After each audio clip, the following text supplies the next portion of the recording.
Meu nome é Alice, e esta é a minha história. Não é uma história fácil de contar, mas é uma que precisa ser dita. Por muito tempo, vivi aprisionada em um lar que deveria ser meu refúgio, mas que, na realidade, escondia horrores indescritíveis. Minha mãe, Clara, também foi vítima desse ciclo de sofrimento, e juntas, fomos prisioneiras do mesmo homem, meu avô, um monstro que se escondia atrás de um sorriso falso. Desde pequena, percebia que algo não estava certo. Minha mãe nunca sorria de verdade, seus olhos sempre carregavam um peso que eu não conseguia compreender. No café da manhã, ela mal tocava na comida, e quando olhava para meu avô, seu rosto empalidecia. O silêncio dela me angustiava, mas eu era apenas uma criança e não entendia o que estava acontecendo. Meu avô sempre foi um homem respeitado na vizinhança, daqueles que todos cumprimentavam com um sorriso. Mas dentro de casa, sua presença era sufocante. No início, eram apenas gestos sutis, um olhar prolongado, uma mão em meu ombro que se demorava tempo demais. Com o tempo, esses pequenos sinais evoluíram para algo que eu não sabia como nomear, mas que me fazia sentir suja e indefesa. À noite, eu me escondia embaixo das cobertas, tentando me convencer de que tudo era apenas um pesadelo. Mas no dia seguinte, tudo se repetia. Eu não entendia por que minha mãe não fazia nada, por que ela não gritava, por que ela não fugia. Com o tempo, percebi que ela estava tão aprisionada quanto eu, sufocada pelo medo e pela dor. Talvez ela tivesse tentado resistir em algum momento, mas seu espírito já estava quebrado há muito tempo.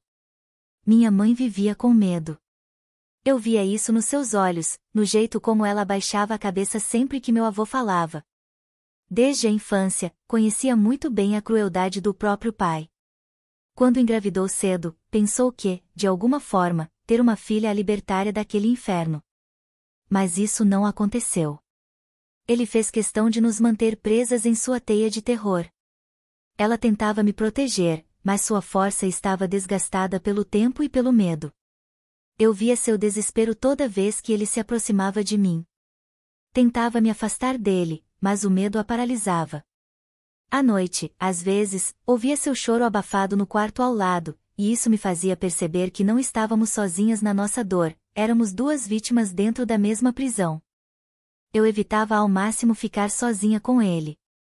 Inventava desculpas para sair de casa, passava horas na escola, na biblioteca, até mesmo vagando pelas ruas. Mas, inevitavelmente, voltava para aquele pesadelo. E, quando a noite caía, sentia o terror se aproximar mais uma vez. Os anos passaram, e aprendi a silenciar minha dor. Não queria magoar minha mãe, não queria que minha verdade destruísse o pouco que restava de nós. Eu me culpava.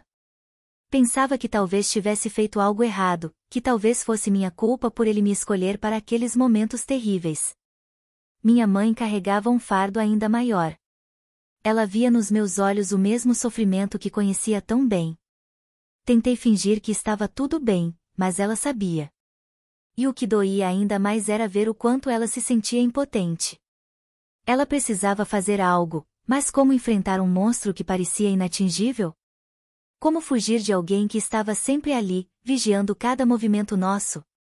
Às vezes, eu sonhava com uma vida diferente. Imaginava como seria morar em uma casa segura, onde ninguém me tocasse sem minha permissão, onde minha mãe pudesse sorrir sem medo. Mas acordava para a realidade cruel, e esses sonhos se tornavam apenas um lembrete do que eu nunca teria. Eu já tinha desistido de qualquer esperança quando alguém percebeu.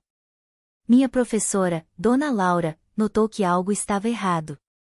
Ela me chamou para conversar depois da aula, e mesmo sem dizer nada, comecei a chorar. Ela não insistiu, apenas segurou minha mão e disse que eu não estava sozinha. Na semana seguinte, assistentes sociais foram chamadas. Minha mãe ficou apavorada quando percebeu que a verdade estava vindo à tona, mas no fundo, eu sabia que ela também queria que tudo acabasse. Pela primeira vez, senti que talvez houvesse uma saída. As noites antes da chegada da polícia foram as mais longas da minha vida. Eu e minha mãe nos abraçávamos no quarto, esperando o pior. Ele já estava desconfiado, parecia mais agressivo, mais impaciente. Mas, no fundo, eu sentia que aquela era a última vez que viveríamos com medo. O dia começou como qualquer outro, mas eu sentia no ar que algo estava prestes a mudar.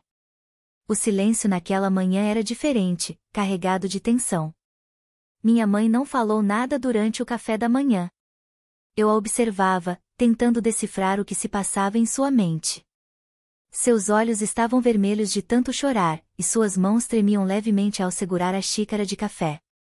O medo ainda nos envolvia, mas havia algo diferente nela naquele dia. Era como se uma fagulha de esperança tivesse sido acesa em seu peito. Eu queria acreditar que tudo aquilo acabaria, mas parte de mim se recusava a ter esperanças. Já vi tantas promessas silenciosas se desmancharem no ar que me acostumei a esperar o pior. Quando a campainha tocou, eu congelei. O som ecoou pela casa como um trovão. Meu avô olhou para a porta, desconfiado. Ele se levantou devagar, seus olhos vasculhando a sala. Ele sabia. De alguma forma, ele sempre sabia quando algo estava errado. Minha mãe segurou minha mão com força, seus dedos apertando os meus como se estivesse tentando me dizer algo sem palavras. Foi então que a porta se abriu. As noites antes da chegada da polícia foram as mais longas da minha vida. Eu e minha mãe nos abraçávamos no quarto, esperando o pior. Ele já estava desconfiado, parecia mais agressivo, mais impaciente. Mas, no fundo, eu sentia que aquela era a última vez que viveríamos com medo. O dia começou como qualquer outro, mas eu sentia no ar que algo estava prestes a mudar.